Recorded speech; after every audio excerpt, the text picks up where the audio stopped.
Hey, how you doing? This is RJ. So today I'm going to compare and contrast the 1980s and early 1990s with the 2010s and now the 2020s. And I'm going to do that culturally. I'm going to look at pop culture and compare a few things that just came to my attention this week. And the reason why I'm doing this, of course, is because it's the old analogy, which some say now is probably not true, but the old analogy of the frog in the boiling pot of water. That is to say, if you take a frog and put him in a pot of water, which is at normal temperature, and then slowly increase the temperature of that water until it's boiling, if you do it slowly enough, the frog will not notice, will not jump out, and will stay in there until they die. And many people use this analogy to look at our culture and say, this is exactly what is going on. Because we are the frogs, and the boiling pot of water is our culture. And slowly but surely, your quote-unquote progressive people have been turning up the heat, turning up the progressivism slowly but surely over the decades. And we have now got to that point where the boiling pot of water is just about to kill us, so we better take notice. And I do believe this is a good analogy in so much as this is one of the tactics of people on the far left. It has been so for a long time now. If you go back to something like socialism and communism, their idea is the slow march through the institutions.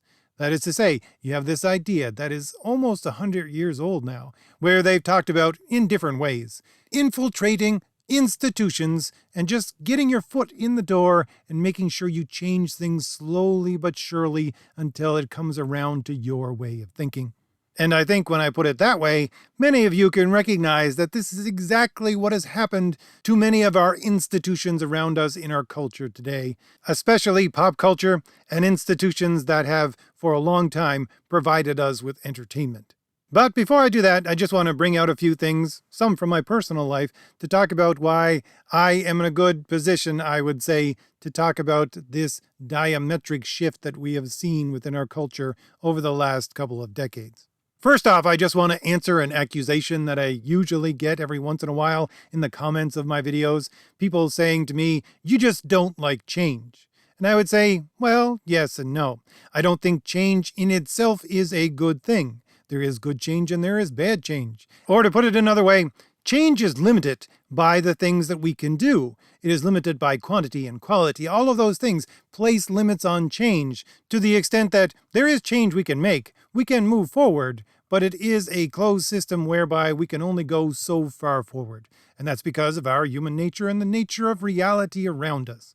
And so when it comes to art, I take the very, very old way of looking at it and say, yes, art itself needs to be a representation of what we have in our mind brought into external matter.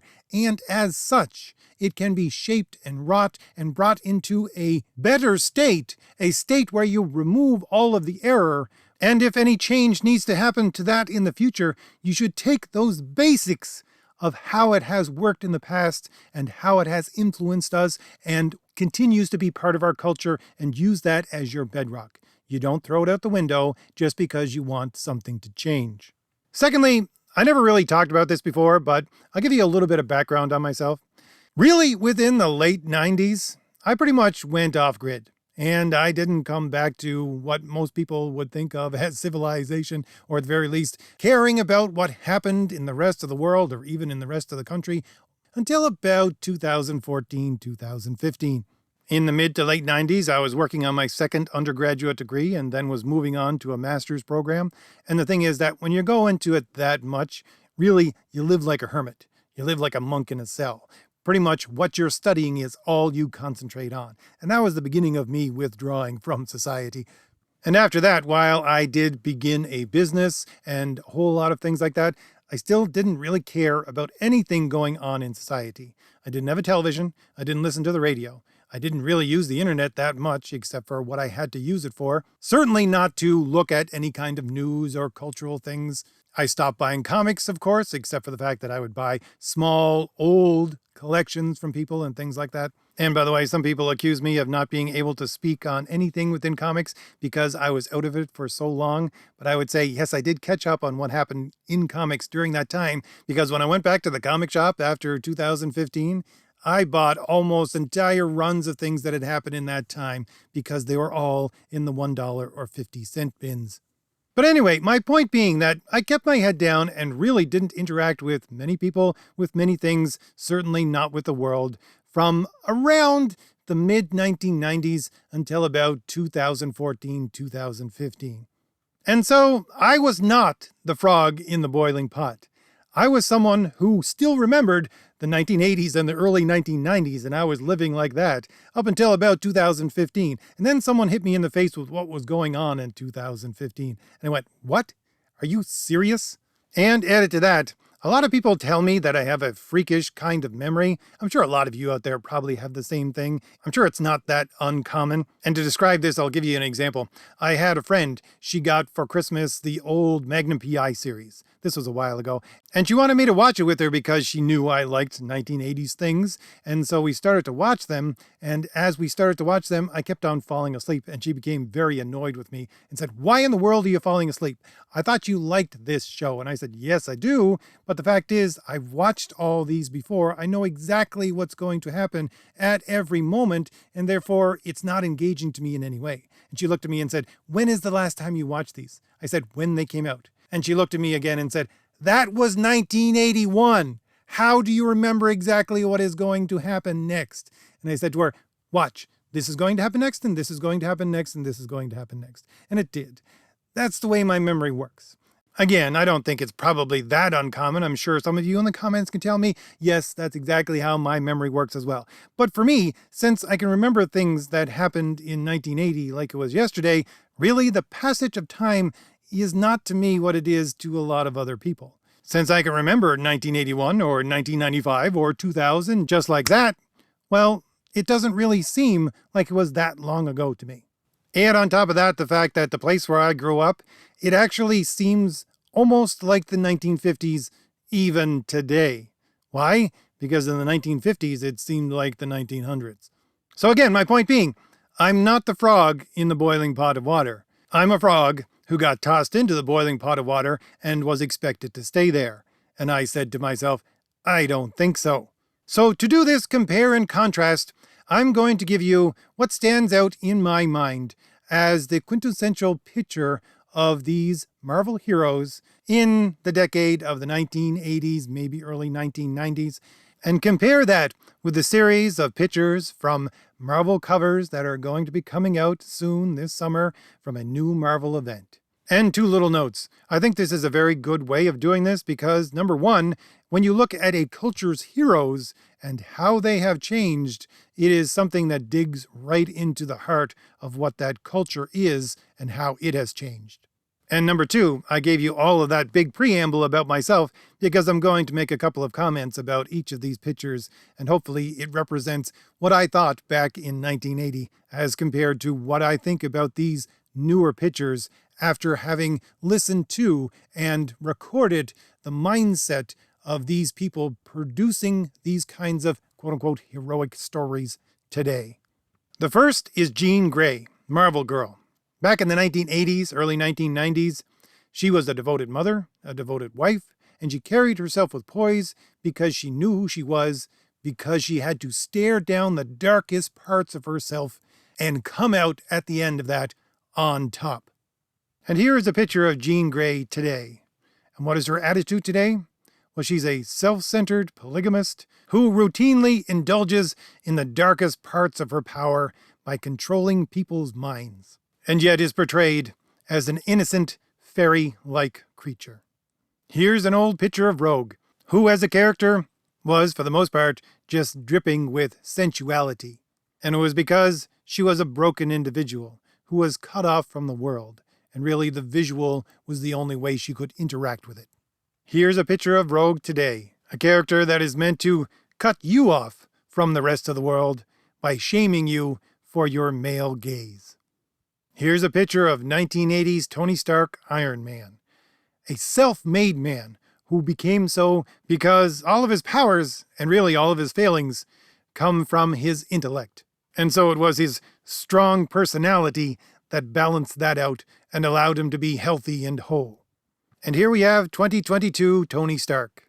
I really think the blank background is exactly what is needed for this character, because he is now a soulless shell that has no real character of his own, but only serves to help realize the fantasy of others.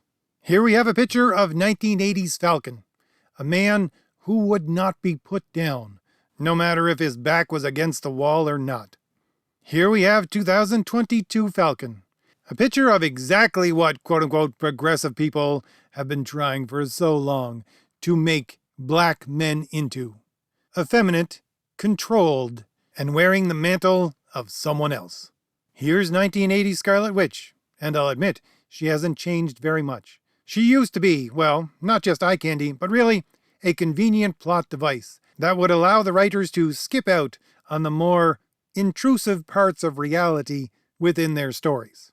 Here is current Scarlet Witch. Again, she hasn't changed very much, except for the fact that she's now a convenient plot device to prove to everyone else out in the world that there is no such thing as reality that can't be broken. Here's 1980s Forge, a man who drew all of his strengths from his tortured weaknesses. Here's 2022 Forge, a character that is never allowed, as a character, to show any weakness. Here's 1980s Miss Marvel, or Binary, or Warbird, or Agent Danvers, because you see, she was a character that had to be constantly reinvented and was a character who constantly reinvented herself in order to stay relevant. Here we have 2022 Carol Danvers, Captain Marvel, a picture of disinterested power, because when you have all the power, you don't need to concern yourself with anything else. Here we have a man who needs no introduction, 1980s Wolverine, a man who never put on airs, because he was tough as nails and more than a little bit wild, but always tempered with a streak of honor. And some of you may think this an unfair comparison, but here we have the cover of Wolverine 22 coming out summer of 2022. A character that shows no concept of honor.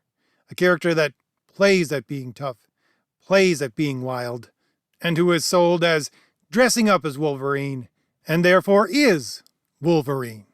Here's the 1980s White Queen, a cruel woman who played with people's lives and people's minds, and therefore she was evil. Here's the current year, same woman, Emma Frost, the White Queen, a cruel woman who plays with people's lives and plays with people's minds, and is therefore seen as a hero. Here's 1980s Cyclops, a man who was always second-guessing himself, but a man who, nonetheless, always put the needs of others above his own, and therefore was always the one that everyone came back to as being their leader. Here is the current year Cyclops, a man who is pompous, aloof, and effeminate, to the point where he has to share the woman that he has been in love with for all of his life with another man. And here's the one that really got me thinking about all this. This is 1980s Captain America, a workhorse that would never stop defending the ideas of liberty and justice, and therefore deserved to wear as his uniform the flag of his country, and as such was the representation, the embodiment of America. And here we have 2022 Captain America, who, from this picture alone, it just screams to me, with that haircut and those military boots, his posture and the nonchalant holding of his shield just says to me, just screams to me, superior, militaristic, Aryan layabout, and thus the symbol of America. So you may have your own ideas about the comparison between each of these pictures, and it may be very different from mine, but I think you might agree that what you see in those older pictures and what you see in those new pictures are diametrically opposed. This is not change. This is a complete 180. And I want to go over a couple of little points about that. The first being the fact that I have to point out that within this universe, within these stories. The 1980s, for them, wasn't very long ago. Now, it wasn't the 1980s, but all of those events which we think of as happening in the 1980s only happened a handful of years ago for all of these characters. Certainly within their lifetime. This is the way Marvel's timeline works. All of those stories from the 1980s and 1990s happened in the recent past of these people.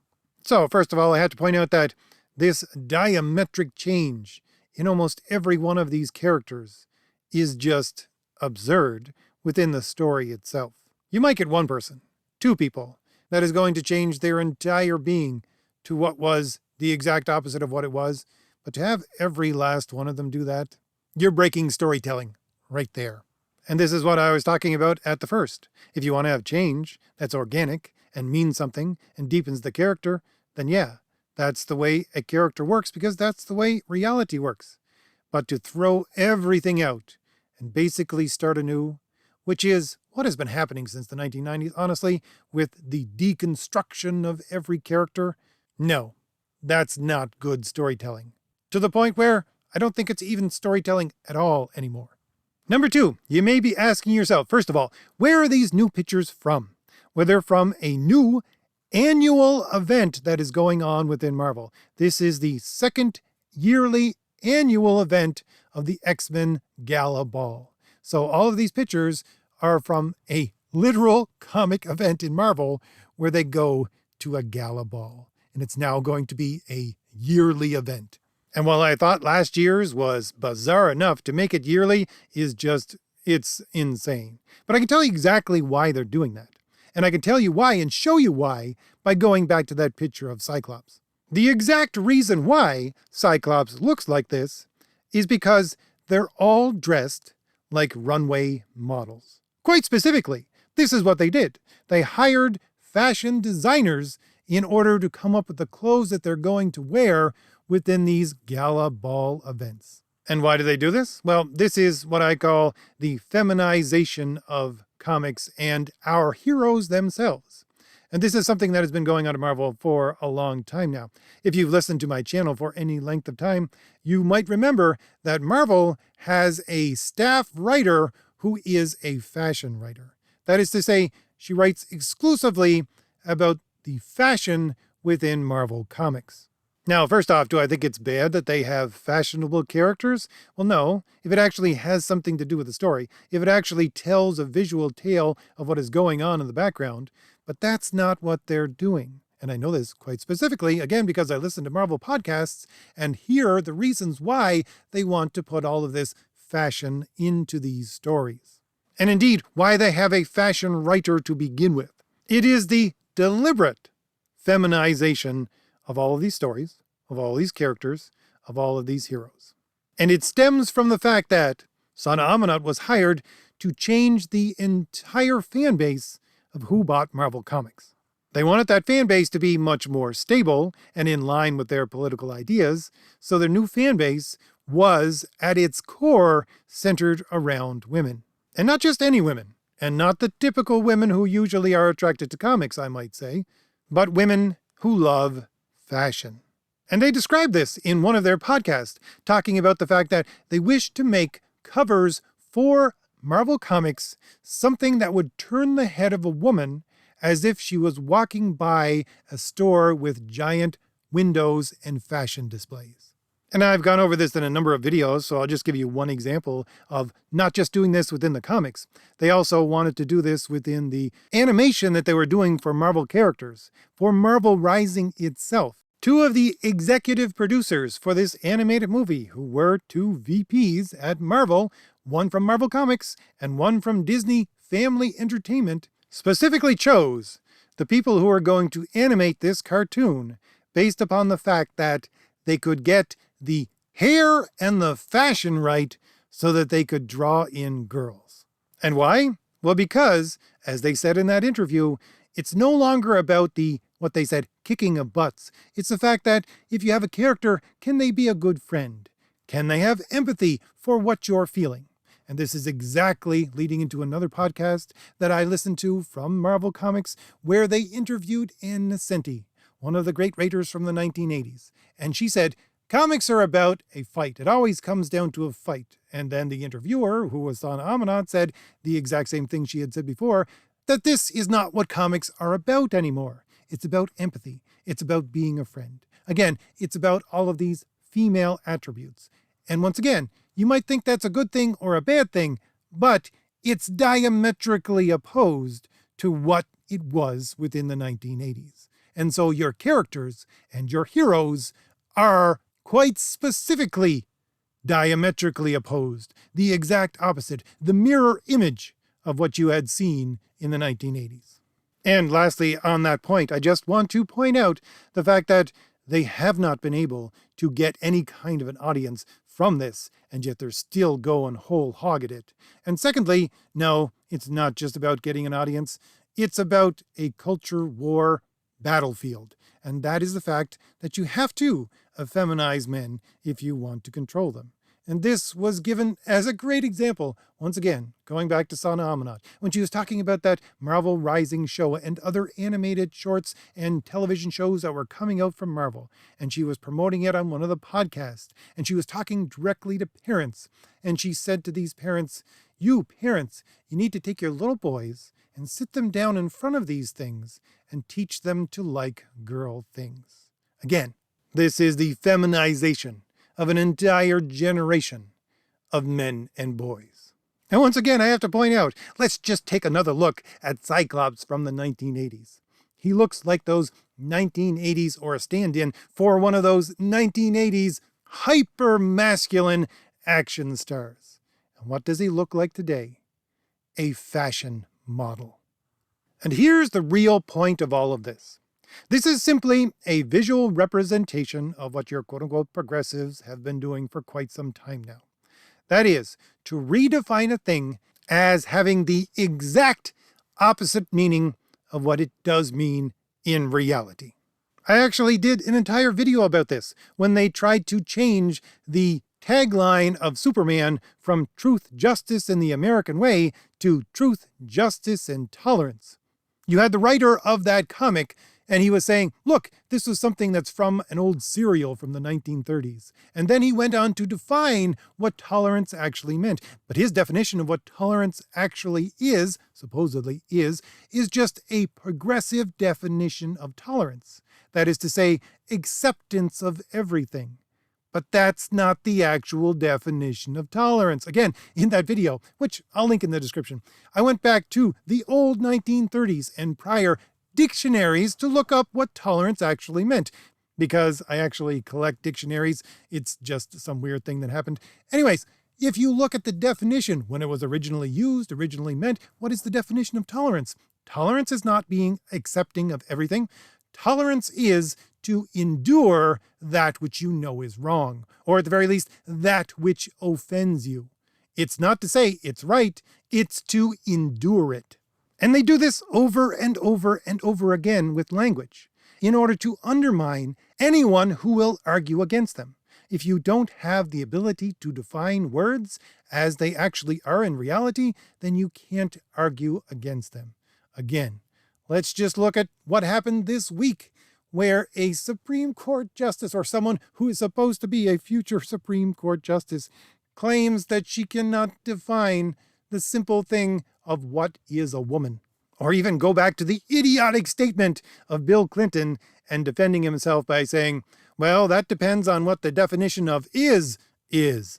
All of this is simply to confuse and befuddle everyone around them who is opposed to their ideas. Because their ideas is to shout, we need tolerance while being intolerant.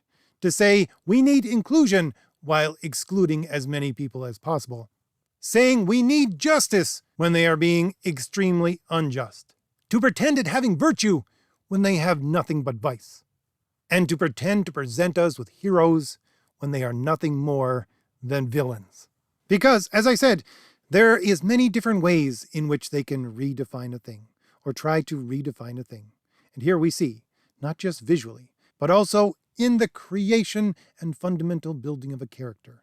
You see them changing the definition of what a hero is. Because that field of battle, where the war is being fought, in order to change your character, feminized, and subject you is the stories you consume. So, if I've given you anything new to think about, hit like, hit the shield in the lower right-hand corner of your screen to subscribe, and leave me a comment. Tell me what you think about all this. All right, I'll leave it there. I'll see you later. Bye.